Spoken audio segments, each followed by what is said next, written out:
Tinugunan ng St. Gerard Construction Charity Foundation Incorporated ang request sa kanila ng mga taga-barangay Palatio. Kanilang ipinagkaloob ang tig-10 nebulizer, glucometer, thermometer, oximeter at sphygmomanometer na makakatulong lalo na sa mga may sakit. Dahil dito, nagpasalamat si Kagawad Cheche Tatko at ang Sangguniang Kabataan Chairman na si Rica Ardales sa tulong nila Curly at Sara Diskaya. Ang mga Palatiwenyo sinabi na kanilang ikinatutuwa na meron na silang malalapitan kay Ate Sara. Yung mga nandito lang kasama natin kasi sa ating barangay na sasakupan ay nag-request sila ng iba't ibang medical devices katulad ng mga pang blood pressure, tapos pang nebulizer, oximeter. So yun po yung mga makukuha natin ngayon para ihandog sa mga Palatiwenyo po. Bali 25 po yung ating beneficiary ng mga medical devices. Iba't ibang sector po ito. Meron tayong mga from senior citizen, meron din tayong PWD na nandito, at meron din tayong mga kabataan, siyempre yung mga ibang may sakit na nandito rin po. Napakahalaga sa amin kasi alam nyo, pag humingi sila sa amin ng tulong, meron agad kami matatakbuhan, meron agad kami maibibigay sa kanila. Napakalaking bagay sa kanila nito dahil malaking halaga rin itong ipamimigay natin Hindi basta-basta kayang bilhin. No? Itong bibigay natin sa kanila, napakalaking tulong kasi sila may mga sakit, may mga diabetics, yan, may mga diabetic dyan, may mga high blood, meron pa may mga sakit sa puso tayo na nandito. Kaya napakalaking halaga po nito sa kanila. Kami po ay lubos na nagpapasalamat mula po sa aming komunidad dito sa Barangay Palatio sa malaking tulong po na ipagkakaloob ng St. Gerard Charity Foundation sa pamumuna po ni Ate Sara at ni Kuya Curly po. Maraming salamat po sa ihandog niyo po sa amin. God bless po sa inyo. Alam niyo po ba nitong mga nakaraang months na mahagi rin dito ng gamot, libreng gamot mula ulit sa St. Gerard Charity Foundation. Kaya sobrang laki po ng pasasalamat namin dahil alam naman po natin na ang proyekto po o yung serbisyong pang-medical ay hindi po ganun kadali ibigay sa ating lungsod. Kumbaga, alam naman natin minsan nagkukulang, and of course, we are so blessed na yung tulong po na nanggagaling sa SGC, sila Ate Sara, ay malaking tulong po dito sa ating barangay. So yung ating mga kababayan po na nandito, mga kapwa Palatiwenyo ay sobrang natutuwa po sa mabilis na serbisyo na yun. Unang-una, nagpapasalamat ako at nakapunta sila dito sa amin sa barangay ng Palatio. Tunay nga na kundi sa kanila, hindi kami magkakaroon ng mga number 1 na kailangan namin para sa amin, lalo lang sa mga may sakit. Kaya maraming pong salamat kay Miss Sara Diskaya sa pagbibigay niya sa amin. Ito natanggap ko, nebulizer, para sa apo ko at saka sa asawa ko.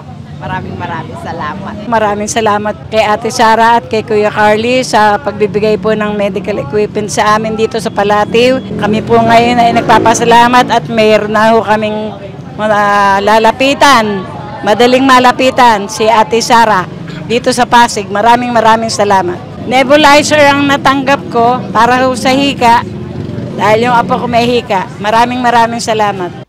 Samantalang personal na ibinigay ni Sara at ng kanyang grupo ang mga medical equipments matapos dumalo sa isang women's assembly. Kanya ding ibinahagi sa panayam ang kanyang pananaw kaugnay sa Safe Spaces Act. Thank you sa pag-invite sa akin. As per your request, dala ko yung mga nebulizers, yung pag-BP at yung glucometer. So, pwede nyo ng personal panggamit sa bahay nyo. Yan. Para yan yung mga sakit ni Ate Sara. May hika ako, kaya nebulizer, diabetes, yan, meron din ako yan. Hypertension, meron din ako yan. Pinakyaw. Kaya yan yung mga medical equipment na binibigay natin. Pero kung halimbawa kailangan nyo ng assistance sa gamot or medical check-up, sulat lang kayo sa amin, attach nyo yung reseta nyo, copy, hawag yung original. Attach nyo lang, punta kayo sa office, ibigay namin sa inyo. Okay? Kasi kami makakatulong. Handa kami ni Curly, yan. Mahalaga yun sa isang babae kasi katulad niyan, halimbawa, ako nagsuot ng pang-sexy tapos sinipulon ng lalaki. Di ba parang pagbabastos na yun sa isang babae. So hindi naman natin siguro ito tolerate yung mga ganun na bagay. Or kahit sa work, may mga lalaki at babae tayo syempre sa work. Igalang natin ang mga babae kasi syempre pantay-pantay na tayo ngayon. Kayo, gusto nyo ba nasipulan din kayo at bastusin din kayo, di ba? Ayaw nyo. So, it just goes the same for sa mga babae niya. Kasi ang sarap makilala ang mga tao, yung tipong bababa ka sa lugar nila para makita mo yung situation nila. So, ngayon ang sarap ng feeling na personal mo sila talagang, kasi minsan wala ako sa office, so nangyayari, staff ko lang nagbibigay. So ngayon ako yung bumababa para personal ko makita yung situation nila, kung yung itsura ng bahay nila or yung lugar nila. Ang sarap ng feeling na makaugnay sila. Yung may cleft palate, syempre alam niyo yun, malambot ang puso ko sa bata, sa matatanda. So siguro with ate, definitely we will do something about it. Magtatanong-tanong din ako kung paano, kung may ano ba yung pang-opera or pang-close ng palate. Syempre along the way, bilang isang ina, katulad ng iniiyak ng mami niya na ayaw niya pag lumalaki yung anak niya, nabubuli. Syempre yan yung mga bagay na nangyayari or yung katotohanan na nangyayari. I-assist natin, walang problema doon. Hahanap lang ako ng hospital that can conduct the operation for the cleft palate. Nakakataba ng puso sobra. Parang when you go to bed at night, parang may sense of accomplishment ka every day. Yung may mga tao na naaalala mo yung story nila, yung iba nakikipagkwentuhan sa'yo. So, sense of accomplishment every day na bumababa ako nakikipag-usap sa mga tao. Ako si Luan Peñano para sa latest ng iNews Pasig.